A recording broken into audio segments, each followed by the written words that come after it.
الكريم أما بعد فأعوذ بالله من الشيطان الرجيم بسم الله الرحمن الرحيم وقال الذين كفروا لا تسمعوا لهذا القرآن والغوا فيه لعلكم تغلبون وقال اور کہا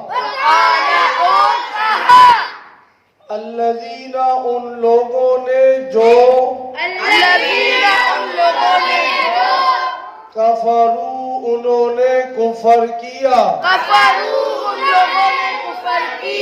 لا تسمعوا تم مت سنو لہذا القرآن اس قرآن کو والغو اور غل مچاؤ فیہ اس میں لعلکم شاید کہ تم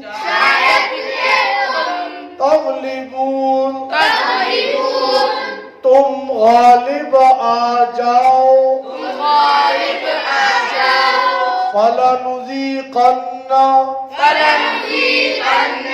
پس ہم ضرور چکھائیں گے الذین ان لوگوں کو کفروا جنہوں نے کفر کیا عذابا شدیدا سخت عذاب وَلَنَجْزِيَنَّهُمْ اور ہم انہیں ضرور بدلہ دیں گے اسوأ بدترین الذی وہ جو کانوا یعملون وہ کرتے تھے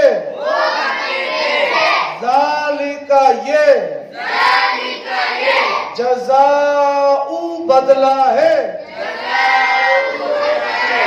اعداء اللہ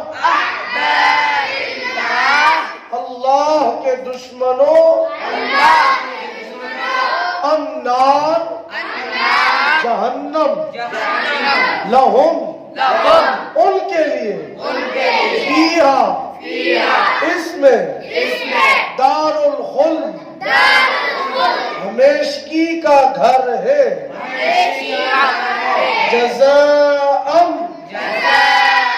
بدلہ ہے بما اس کا جو کانوا وہ تھے بآیاتنا ہماری آیتوں کا یجحدون انکار کرتے صدق اللہ العظیم اللہم صل علی سیدنا و مولانا محمد وعلى آل سیدنا و مولانا محمد وبارک وسلم ثم صلی علیہ آج ہم نے آج کی جو کلاس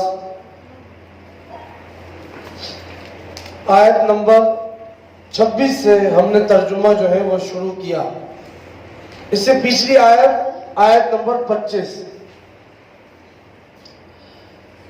وَقَيَّضْنَا لَهُمْ قُرَنَاءَ فَزَيَّنُوا لَهُمْ مَا بَيْنَ أَيْدِيهِمْ وَمَا خَلْفَهُمْ یہ آیت نمبر 25 ہے اس کے بارے میں ایک دو باتیں وہ بھی آج کی اس کلاس میں انشاءاللہ جو اس دن رہ گئی تھی ایک تو اس آیت کا مفہوم اس دن بتایا تھا ترجمہ بھی ذکر ہو گیا تھا کہ شیطان ہمارے لیے ان گناہوں کو مزین کر کے دکھاتا ہے موت کسی کی ہوتی ہے تھوڑا سا دن غم ہوتا ہے ٹی وی بند ہو جاتا ہے گناہوں کو ہم چھوڑ دیتے ہیں اس کے بعد پھر وہی ہمارے گناہ اس کے بعد پھر وہی ہم اسی طرح نافرمانیاں شروع کر دیتے ہیں موت کو بھول جاتے ہیں ہم نے یہی سمجھا کہ دنیا ہی اصل ہے حالانکہ اصل گھر آخرت کا گھر ہے۔ اسی طرح یہ رسم و رواج، شرک، بدعات، غیر اللہ کے نام کی نظر و نیاز، قبروں کے سجدے، حاجی کبھی بابا کے نام پہ کبھی کسی کے نام پہ، یہ سب ہمیں اچھا لگتا ہے، ہم سمجھتے ہیں یہ دین ہے۔ اگر کوئی منع کرتا ہے تو ہم کہتے ہیں جی یہ تو جو ہے نبی کا، ولی کا جو ہے یہ گستاخ ہے۔ حالانکہ صبح بھی یہ بات میں نے کلاس میں تفصیل سے ذکر کی کہ عبادت کرنی ہے اللہ کی، اطاعت کرنی ہے نبی علیہ السلام کی، اور محبت کرنی ہے ولیوں سے۔ ولیوں نے جو کام اچھے کیے ہم نے بھی ان کے پیچھے چلنا ہے۔ اب دیکھیں کئی سارے کام ایسے ہیں جو عورت کے، کئی سارے کام ایسے ہیں جو مرد کے۔ اب مرد کی اپنی جگہ فضیلت ہے، عورت کی اپنی جگہ فضیلت ہے۔ جو کام عورت کے ہیں وہ ہم مرد کو نہیں دے سکتے، جو مرد کے ہیں وہ ہم عورت کو نہیں دے سکتے، تقسیم نہیں ہو سکتے۔ لیکن فضیلت اور اہمیت ہر ایک کی اپنی جگہ برقرار ہے کہ ایک کے بغیر دوسرے کا نظام، دوسرے کے بغیر پہلے کا نظام نہیں چل سکتا۔ گھر تبھی مکمل ہوتا ہے جب دونوں آپس میں اپنے کام سر انجام دے بخوبی، اس کے بعد وہ گھر جو ہے ایک آپس میں اتفاق کا اور محبتوں کا مرکز بنتا ہے۔ جو اللہ کے لیے ہے ہم نے اس کی عبادت کرنی ہے، نظر و نیاز ہے یا رکوع ہے، سجدہ ہے، مانگنا ہے، دعائیں ہیں، اولاد مانگنا ہے، مشکلوں کو حل کرنا ہے، بیڑوں کو پار لگانا ہے، یہ اللہ کا کام ہے۔ جو پیغمبر علیہ السلام ہے ان کی اطاعت کرنی ہے، بھئی عبادت کس طرح کرنی ہے، نماز کس طرح پڑھنی ہے، رکوع کس طرح کرنا ہے، سجدہ کس طرح کرنا ہے، اگر نظر و نیاز دینی ہے تو کس طرح دینی ہے، یہ نبی علیہ السلام نے بتلایا۔ اور یہ بات الگ ہے کہ نبی علیہ السلام وہ ایسی اونچی ہستی ہے کہ اللہ کے بعد کائنات میں سارے انبیاء، اتقیاء، صحابہ، صوفیاء، محدثین، مفسرین، نوری، ناری، خاکی، عرشی، زمین والے، آسمان والے، عرب والے، عجم والے، ہندوستان والے، کالے گورے، سب ایک پلڑے میں جب سے کائنات بنی قیامت تک رکھ دو، نبی علیہ السلام کی اتنی سی پوری سی بھی نیکی نہیں، تمام نیکیاں بھی نہیں، پوری نیکی بھی نہیں، نیکی کا اتنا ذرہ بھی ترازو کے دوسرے پلڑے میں ہو تو وہ نبی علیہ السلام کی جو اتنی سی نیکی ہے وہ بھاری ہو جائے گا، وہ بھاری ہو جائے گا وہ پلڑا، اور باقی ساری کائنات اس کے سامنے وہ ہلکا ہو جائے گا۔ یہ ہمارا ایمان ہے جی۔ نبی علیہ ان کا حسن، جمال، کمال جب دیکھا صحابہ نے ایمان لائے، حسن و جمال کو دیکھ کے پھر ایمان لایا تو اپنی گردنیں کٹوائی لیکن پیچھے نہیں ہٹے، ہر چیز میں آنا ہے۔ لیکن ہم یہ نہیں کہیں گے کہ نبی علیہ السلام کی ہم نے عبادت کرنی ہے، مدد صرف اللہ سے۔ صبح بھی میں نے ایک بات کی کہ پھر ہم یہ جو غوث اعظم، یہ تو کسی کے لیے ہم کہہ بھی نہیں سکتے دنیا میں، کیوں؟ اس کا معنی ہوتا ہے اردو میں سب سے بڑا مدد کرنے والا، اور وہ تو صرف اللہ ہے۔ نبی علیہ السلام بھی اگر کسی کو حکم دے رہے یا کسی کی مدد کر رہے تو وہ اللہ کے حکم کے ساتھ کر رہے ہیں، صحابہ کر رہے ہیں اللہ کے حکم کے ساتھ کر رہے ہیں، ولی کر رہے ہیں اللہ کے حکم کے ساتھ کر رہے ہیں۔ اگر اللہ چاہے کہ اس کی یہ مشکل حل نہیں کرنی ہے فلانے کی، کسی کی بھی، اور دنیا میں کوئی بھی چاہے نبی یا ولی کہ اس کی مشکل حل ہو جائے، ہو سکتی ہے۔ تو یہی تو سمجھایا ہے۔ تو بہرحال دوسری بات کیا؟ اطاعت کرنی ہے پیغمبر کی۔ تیسری بات محبت کرنی ہے ولیوں سے، اور ولی اللہ کے ولی ان کے پاس بیٹھنا ہے، ان سے دعائیں کروانی ہے، ان کے چہروں کو دیکھ کے ایمان تازے ہو جاتے ہیں، ان کی باتوں کو سننا ہے، اس پہ عمل کرنا ہے۔ لیکن دیکھیں صحابہ سب سے بڑے ولی تھے، نبی علیہ السلام نبیوں میں سب سے اعلیٰ تھے، لیکن سب سے بڑے ولی جو تھے انہوں نے کبھی نبی علیہ السلام کے سامنے، سب سے بڑے نبی کے سامنے سجدہ نہیں کیا، پیشانی کو نہیں جھکایا، ان سے بیٹا نہیں مانگا کبھی بھی۔ جمعرات والے دن کہ یہ ادھر کھجوریں بہت ہوتی تھی کہ یہ کھجوریں نبی علیہ السلام کے نام پہ، نہ، انہوں نے جب بھی مانگا، جب بھی مانٹا، جب بھی کھلایا اللہ کے نام پہ، نبی کی اطاعت کی، اس کے لیے اپنے گردنیں کٹوا دی۔ غلامی کی، ہر ایک چیز میں اس کی بات مانی نبی علیہ السلام کی، لیکن عبادت صرف اللہ کی یہ چیز ہے، عبادت اللہ کی، اطاعت پیغمبر کی، محبت ولیوں سے کرنی ہے، اور اس کے ساتھ ساتھ دوسری سب سے اہم بات یہ اس ضمن میں یہ بھی بتاتا چلوں، دن کبھی خاص نہ کریں، کسی بھی دن زندگی میں اپنے دن خاص نہیں کرنا ہے، عبادت کریں لیکن کسی کام کے لیے کوئی دن خاص نہ کریں کہ جی میرے والد صاحب فوت ہوئے، ہاں جی اب جیسے جی اس مہینے میں ہوئے، اگلا سال یہ مہینہ آئے گا تب میں نے ان کو یاد کرنا ہے، یا جمعرات کو یاد کرنا ہے، نہ، پیر بھی اللہ کا ہے، منگل بھی اللہ کا ہے، سال بعد جو دن آ رہا ہے وہ بھی اللہ کا ہے، مہینے بعد جو دن آ رہا ہے وہ بھی اللہ کا ہے۔ ہم تیسرے دن اس کو بھی بلایا، اس کو بھی بلایا، اس کو بھی بلایا، یہ غلط ہے۔ جو مہمان آئے ہوئے میت ان کو تو کھلایا جائے، بہت اچھی بات ہے، دور سے ہے، لیکن ہر ایک کو بلا کے یہ ہم نے جو چیزیں کرنی ہے، کنڈے محرم ربیع الاول کے اندر، محرم کے اندر، یہ دین کا حصہ نہیں، اس سے بچنا ہے، اس سے بچنا ہے، دن کو خاص نہیں کرنا ہے۔ جب اللہ نے کبھی کوئی چیز دی، استطاعت دی، چپکے سے جائے کسی غریب کو دے دیں، کسی بیوہ کو دے دیں، کسی مسکین کو دے دیں، انشاءاللہ اس سے زیادہ ثواب ملے گا، اور وہ عورت یا وہ بچہ یا وہ لوگ جو غریب ہیں یا جو بھی ہے وہ خوش ہو جائیں گے، دعائیں بھی دیں گے، ہاں جی۔ اور اس کے ساتھ ساتھ لوگ کہتے ہیں یار ان کو تو چھوڑو، یہ لحاظ سے ان کا واسطہ ہی نہیں ہے۔ میں نے کئی بار یہ کہا ہے، دن خاص نہ کریں، اللہ کے نام کی ہو، لے آئیں دیگے بنا کے صدیقیہ کے اندر، خود بھی کھائیں، اور انشاءاللہ مل بیٹھ کے یہاں پہ لنگر لگائیں گے، صحیح ہے بھائی، کوئی مسئلہ، لیکن اس طرح کوئی کرتا نہیں ہے۔ جو تیسرے دن کر رہے ہیں اس کو کہے چوتھے دن کرے، جو جمعرات کو دن خاص کر کے کرتا ہے اس کو کہو پیر والے دن کرے۔ ہاں کھاؤں گا، میں بھی کھاؤں گا، پھر بتائیں گے مولوی کھاتے کس طرح ہے، ہاں طلباء مدرسے کی کس طرح، پتہ بھی چلے نا اگلے کو کہ کیا ہوتا ہے کھانا اور پینا۔ یہ لوگ فلانے کچھ، لیکن اگر لغیر اللہ ہوگا، دن خاص ہوگا، چاہے سونا بھی ہو، چاہے کتنا بھی اچھا ہو، وہ پیٹ میں تو چلا جائے گا، سارا آگ بن جائے گا، سارا آگ بن رہا ہے، جہنم کا ایندھن۔ بہرحال یہ جو چیزیں ہوتی ہیں نا کہ اس کو نہیں پکارنا ہے، یہ جو شیطان ہے نا، یہ دنیا میں ہمیں کیا کرتا ہے، مزین کر کے دکھلاتا ہے۔ اب کیا ہوتا ہے، ہم دیکھتے ہیں کوئی بندہ مصیبت میں آ جائے غیر اللہ کو، یہ سورہ مومن کے اندر ایک مرکزی دعویٰ ہے، سورہ مومن کے اندر مرکزی دعوے پہ یہ اعتراض تھا، آج اس کا جو ہے وہ جواب دیا گیا۔ وہ یہ تھا کہ مصائب اور حاجات میں اللہ کے علاوہ کسی کو مت پکارو۔ تو آگے سے یہ شبہ آیا کہ ہم دیکھتے ہیں ایک بندہ تکلیف میں ہوتا ہے اور وہ غیر اللہ کو پکارتا ہے، اس کا کام حل ہو جاتا ہے۔ یہ شیخ القرآن رحمۃ اللہ علیہ نے یہ تفسیر جواہر قرآن میں یہ لکھا ہے۔ اسی لیے کبھی کبھی ایسا بھی ہوتا ہے، بعض اوقات پیر بزرگ خواب میں آ جاتے ہیں، ہاں جی، یا بیداری میں آ جاتے ہیں سامنے، ہم پریشانی میں بیٹھے ہوئے وہاں پہ، تو کچھ دے رہا نہیں ہے، بابا کے نام کی، غیر اللہ کے نام کی کچھ دے رہا نہیں ہے، کیا کر رہا ہے، ہاں جی۔ اور کبھی کبھی ایسا بھی ہوتا ہے وہ آ جاتے ہیں اور اس کی مدد بھی کرتے ہیں شکل۔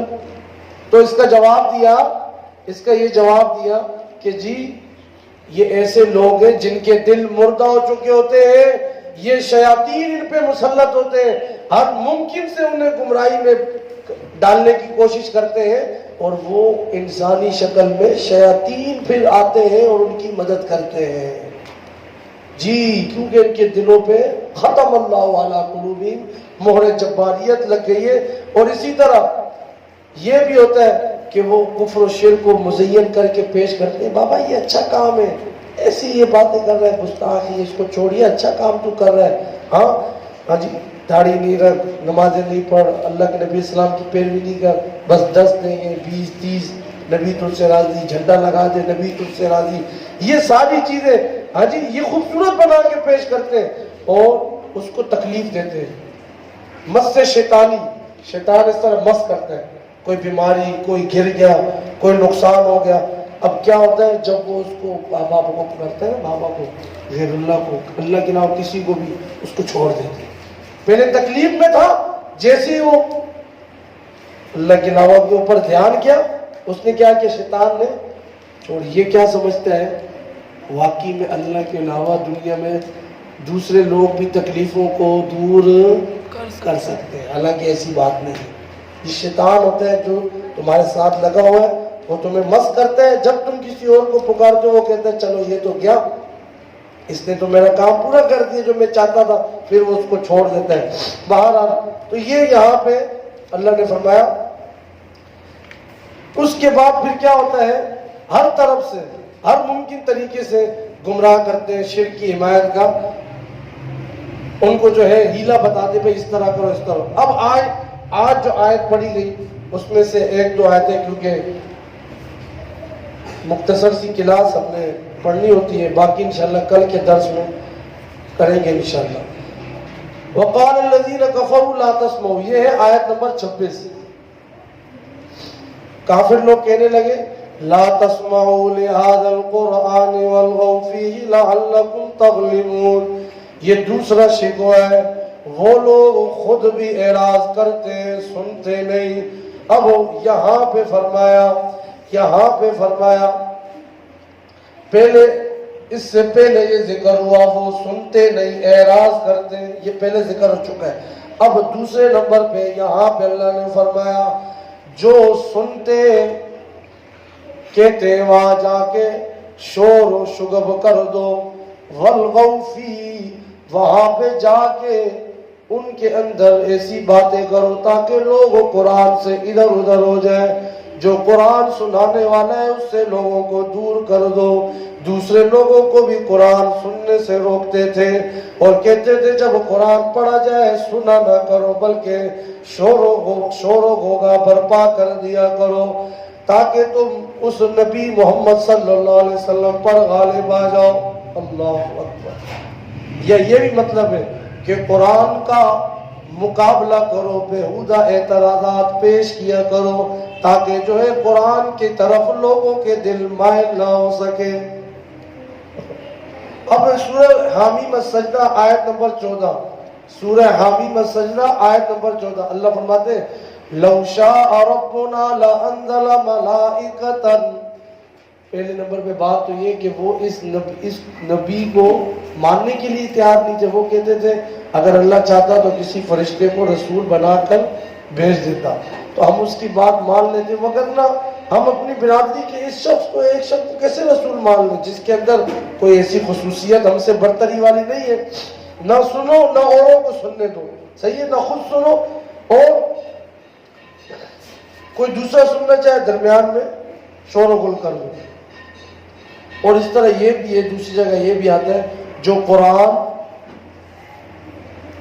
سننے والے ہوتے تھے نا, یہ لوگ اس قرآن سنانے والے پر سننے والے پر حملہ آور بھی ہو جاتے تھے. یہ بھی اس کا معنی ہے, حملہ آور بھی ہو جاتے تھے. یہ کفار کی تدبیر تھی اور وہ اس مشن کو ناکام بنانا چاہتے تھے, لیکن یہ ان کی بھول تھی کیونکہ کلام الہی کو روکنا یا کلام الہی کے مشن کو پوری دنیا تک پہنچانا یا اس طریقے سے کسی بھی بےہودہ طریقے سے روکنا یہ کسی کے بھی بس میں نہیں ہے, کیونکہ کلام الہی کو اتارا بھی اللہ نے اور اس کی حفاظت کا ذمہ بھی کس نے لیا ہے؟ اللہ نے لیا ہے.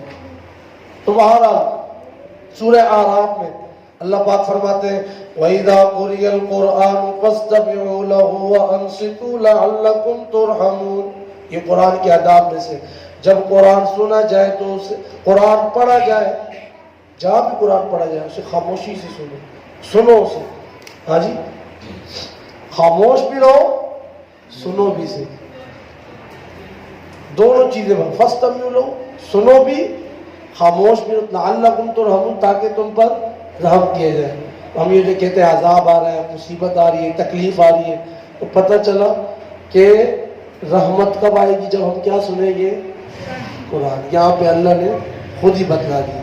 تو بہرحال وہاں پہ مفسرین نے یہ بھی لکھا ہے یہاں پہ, یہ جو لوگ گھروں میں یا دکانوں میں تلاوتیں لگا کے بیٹھے ہوتے ہیں صبح صبح اور پورے مجمع میں آواز روڈوں پہ بھی جا رہی ہوتی ہے, اگر بیت بھی ہو رہی ہو تو وہاں اس طرح تلاوت لگانا صحیح نہیں ہے, نہیں لگانی چاہیے بالکل. اس طرح کی آوازوں کے خود اپنے آپ کو سنائی دے خود بندہ سنے، دوسروں تک جا رہی ہے بات، وہ سن نہیں رہے، بے ادبی ہو رہی ہے. ہاں جی. اور پھر دوسری بات یہ، ہم یہ سمجھتے ہیں ہم نے دکان میں سورہ یاسین لگا لی، اب کیا آ گئی؟ برکت آ گئی. یہ ایک الگ عجیب نظریہ. پھر ہم جب بولیں گے تو بولتے ہیں یار دیکھو یہ قرآن کا بھی منع کر رہے ہیں. او بابا فجر پڑھی، 12 بجے اٹھے، آئے، دکان کھولی اور چل پئی.